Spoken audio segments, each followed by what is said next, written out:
Welcome back to the channel. If you're new here, welcome. My name is J-Man's Takes on Twitter down there, and I like to talk about basketball. And for my whole life, I've been a Hornets fan, and this is the first time that I feel very optimistic about the direction this franchise is heading towards. In my 31 years on this planet, this is the first time where I can see the vision. I'm excited for the vision because the Hornets had an outstanding draft. We're going to get into that. But first, just want to say how happy I am with that. They also just traded for Colin Sexton yesterday. As I'm recording, today is Monday. So that could also change things up, and that'll be a separate video maybe. But the Hornets are making moves, and they're making a lot of sense. Charles Lee coming into year two. Look, year one's just a throwaway for everybody because yet again, the Hornets were just injured the whole season. It's not that the Hornets won 19 games because the roster has no talent.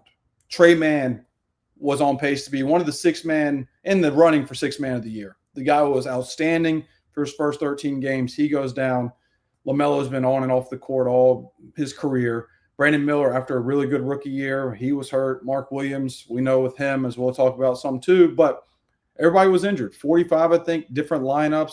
But the one thing that Charles Lee implemented was his offense. Sorry about that. The one problem with his set offense was he had zero shooting. The offense looked good. Like, I see the vision with Charles Lee. He came over from the Boston Celtics, who I think set the record for the most threes made in a game this past year, whereas the Hornets with Charles Lee in year one set an NBA record for most threes missed combined in a game when they played the Bulls back on December 16th, when both teams combined to miss 75 threes. And the Hornets in that game shot 8 of 46 from three. So what does the Hornets need? What did they get? Shooters. They got 4 of them. That's not all they do, but when you look at them and you see their catch and shoot percentage in college, they are shooters. And so we're going to start with Kon Knueppel first. Again, if you're just tuning into the channel, I am also a Duke fan. I do player breakdowns and film breakdowns on Duke. Kon Knueppel, he is way more than just a shooter. The guy can beat you in a various amount of ways. Everyone knows that I love Kon if you follow me on Twitter. But he brings more than just shooting. So we'll talk about his shooting first. Kon Knueppel shot 48, 41, 91 shooting splits. He's a guy that can catch and shoot. Efficient field goal percentage on catch and shoot was 63% at Duke. And he uses his big frame to get to the cup, and he can finish around the rim, and he's an outstanding free throw shooter, which goes with him being a really good shooter. Like, there's correlation to free throw percentage and shooters. And 91% at Duke, outstanding. People want to stereotype him as just a catch-and-shoot guy. That's such a misrepresentation of what Kon Knueppel is as a basketball player. He led the EYBL his last year of playing AAU in scoring with 22.5 points per game on shooting 48% from three. But the guy can just score in various amounts of ways, man. It's crazy. Like, such a misconception with him. The way he plays off 2 feet it's textbook. Like, he might as well be called Mr. Fundamental, like Tim Duncan, with the way that his footwork is when he gets in the paint. Like, I don't care about the athleticism or he can't get shots up over somebody. He's going to find a way because I watched him do that his 1 year at Duke. When Cooper Flagg went down for Duke in the AC tournament, that was also played in the Spectrum Center, Kon Knueppel stepped up. Duke was down 9 with 3 minutes to go in the first half against an inferior opponent of Georgia Tech. And Kon Knueppel stepped up and had 28, 8, and 5 in that game, and Duke came back to win. Duke went on to win the AC tournament, and Kon Knueppel was named the AC tournament MVP because he averaged 21 points per game, 5.5 rebounds per game, and 4.5 assists per game. In the championship game in the AC tournament, Kon Knueppel had 18 points and 8 rebounds on 0 of 5 from 3. So that just goes to my point that the guy scores. He can score without shooting threes, without making threes. He had 18 and 8, shot 0 of 5 from 3. In Duke's loss to Houston in the Final Four, one guy that did not play bad in that game, who actually was probably the best player on the court for Duke in that game, was Kon Knueppel. Houston, if you're not familiar with college basketball, if you're just an NBA guy, Houston is always the most physical and most tough-minded defensive team in college basketball under Kelvin Sampson. And that's what they were against Duke in the Final Four. Malawach had 0 rebounds at 7-2 because they took him out of it. They just play that hard on the glass to give you perspective about Houston, if you're not familiar with Houston. In that loss, Knueppel had 16 points, 7 rebounds, 2 assists, and 0 turnovers. He played outstanding. He just didn't get many touches down the stretch, which ultimately I think hurt Duke. But also a guy that I highlighted was Drake Powell from UNC. Look, he got drafted in the first round because of what he brings athletically and defensively. Why I bring that up is because Duke played UNC 3 times this year. Duke went 3-0. What did Kon Knueppel have? Kon Knueppel had 22 the first game, 17 the second game, and 17 the third game as the number 1 option in that third game.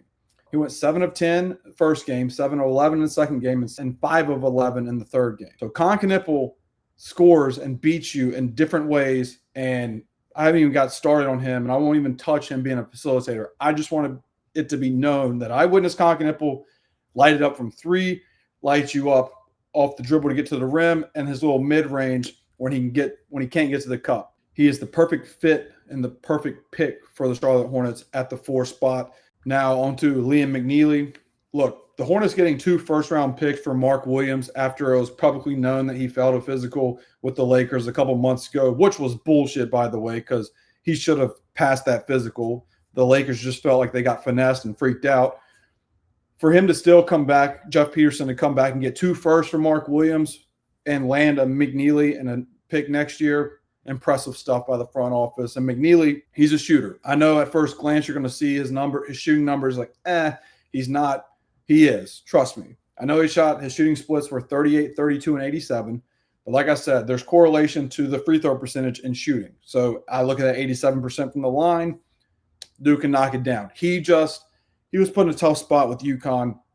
He had a high usage rate there at 24%, and he's just not that type of player. No disrespect to McNeely, but what he was really good at was catch and shoot, and that is something that is going to be pivotal for his role for this Hornets team to really stretch the floor at 6'7". Look, I think it's a good pick regardless. I don't care much about what he shot off the dribble and around the rim because the Hornets see his catch and shoot numbers, which were 56% efficient field goal percentage. Like, hey, we can work with that. He can stretch the floor as a catch and shoot guy. The rest of his offensive game, it'll grow. He's also underrated facilitator at his size. So I like that pick a lot.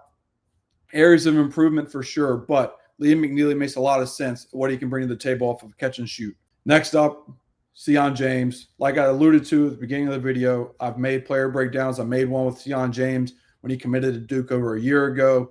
It's on my channel. He's exactly what this Hornets team needs to come off the bench.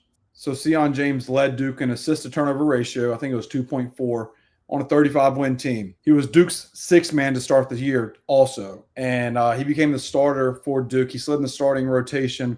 Duke's home game against Auburn, when Duke went on to win that game. And with Sion James in the offensive lineup in the starting rotation, Duke's offense and defense, Duke as a team just went from here to there. And if you don't believe me, Duke was 5-2 with Sion James coming off the bench. And one of those losses was to Kentucky, where he got hurt, I want to say early in the second half. He only played 13 minutes and didn't come back in the game. And he was playing pretty well. He missed the rest of that game. Duke lost. They started 5-2. And then when Sion James was put in the starting lineup, Duke finished the year 30-2. Sion James he has a high IQ, both literally and in basketball. I mean, he skipped the 3rd grade because he was so smart that he was able to go from 2nd grade to 4th grade. The kid is very smart, and his basketball IQ is just through the roof, and he plays that way. He impacts winning. He doesn't need to have the ball in his hands to impact winning. If you watch Sion James, he's unbelievable with off-ball cutting, his facilitating, his active hands defensively, his big frame where he's guarded 1 through 5. I've witnessed it. The guy is a very good defender, very good off-ball. He has worked on his lob ability thanks to Kamon Malawach at Duke, that he can throw it up to the big fella now. Facilitating is good. His catch and shoot is good. Everything that impacts winning without having the ball in his hands and a lack of high usage rate, he's the perfect fit. And if you don't believe me, he shot 51% from the floor at Duke, 47 on catch and shoot threes, and 58% around the rim. Those are really good numbers. And then defensively, he held opponents 30% from the field, 31% on pull-up jumpers, and 32% around the rim. And again, this guy would switch 1 through 5 when he was at Duke. And he's so good at walling without fouling that is truly a talent that he has. And that's also the same talent that Kalkbrenner has, Ryan Kalkbrenner, that I'm about to talk about. But the main thing with Sion James as well is he is durable. Played 39 games for Duke, 31 games the previous 2 years at Tulane, and before that he played 29 games the year prior. So he is very durable, and something that durability in Charlotte, there is no correlation. So they're trying to change that. They get a guy like Sion James who can be that. And last but definitely not least, Ryan Kalkbrenner, 7-footer, 235. As I alluded to earlier, the Hornets traded Mark Williams. And since they traded Mark Williams, the Hornets also traded Jusuf Nurkic to Utah for Colin Sexton. And so now, as it stands, the centers for Charlotte at the time of recording is Moussa Diabate and Grant Williams as undersized 5 coming off an ACL injury. So I feel like the Hornets will make another move. Have a good feeling about that. But Ryan Kalkbrenner, stud. I mean, you get him at 34. He is 4-time Defensive Player of the Year in the Big East. He's coming off a senior year where he averaged 19 points, 9 rebounds, and 3 blocks per game. I think assists and a half per game. Like, he can pass too as a big man. He's solid. Ryan Kalkbrenner, this is a really good pickup. His shooting splits were 65, 34, 68, 76% around the rim. And that's 75% of his field goals were around the rim, and 76%, 7-footer, you're like, hey, that's what should be expected. That's still really good. That's really good. His first game of his senior year, this past year, he had 49 points on 20 of 22 from the field. His growth offensively from year 1 to year 4 at Creighton, to be able to be a guy that can step out and hit a 3. He shot about 2 threes per game at Creighton this past year at 34%, which was both career highs. That's good. He is on the right trajectory of where he needs to be for the NBA. And Kalkbrenner is a 7-footer now for the Hornets that can step outside and knock them down, whereas the previous 5s for the Hornets could not do that. I like Mark Williams a lot as a lob guy, and, a guy that can be a rim protector, but obviously due to injuries and other things, it just didn't work out in Charlotte for him. But with the Hornets now getting a guy that can be somewhat of a stretch 5 and be a rim protector as well, 4-time Big East Defensive Player of the Year, you got to be excited about what Kalkbrenner can bring to the table in year 1 for him. To tie it all together, the Charlotte Hornets knew what they needed to get to make Charles Lee's system work. They needed shooting, and they got plenty of it. Even with Colin Sexton, who's now coming in 40% from 3, now you add Knueppel and McNeely that can be guys that shoot it and fill it up on catch and shoots. Sion James can knock him down but beat you in different ways. Kalkbrenner is proving that he can be a guy step out from deep and knock him down as well. And so, yeah, this Hornets team, the front office knocked it out of the park respectfully in this NBA draft. So in the end, the Charlotte Hornets crushed this NBA draft, and the trade for Colin Sexton makes me think that they're not done, because they still need a big.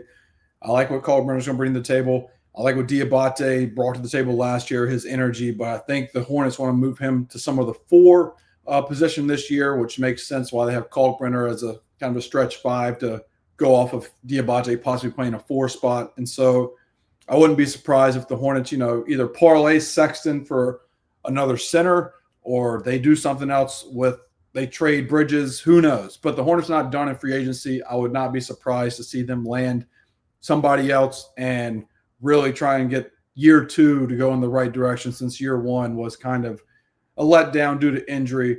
But at the end of the day, this new front office, this new ownership, and the new coaching staff are on a mission to make Charlotte a contender and stop being the laughingstock in the NBA. And they did that on NBA draft night. And so I'm looking forward to seeing what they do in free agency. And I'm looking forward to talking about that in the next video.